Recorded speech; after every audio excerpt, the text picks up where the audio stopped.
what I was talking about earlier with the copyright stuff. I Hmm. mentioned that when I tried the with Udio, I tried to use the exact example of Collective Soul, and it Yeah. wouldn't let me do that. So I had to change it to Hmm. 90s alt rock band, and it let me do that. But Hmm. part of that reason is to protect the copyright and protect these Yeah. artists. And some of these AI companies, I think, are trying to protect them, or they're trying to protect Hmm. themselves from not getting sued for it.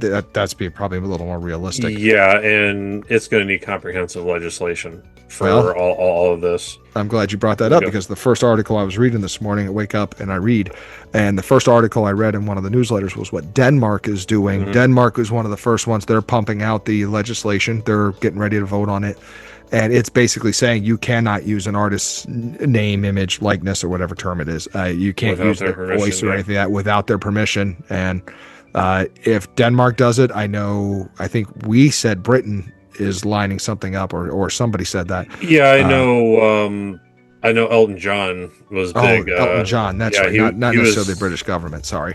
Yeah, he was very big on talking to the British government themselves, and says we have to like protect this now. We need the laws now to protect the artists and everything because there's a lot of artists out there that are very unique, and if you Yeah. start generating AI off their likeness, then you're pretty much taking away who they are and their identity. So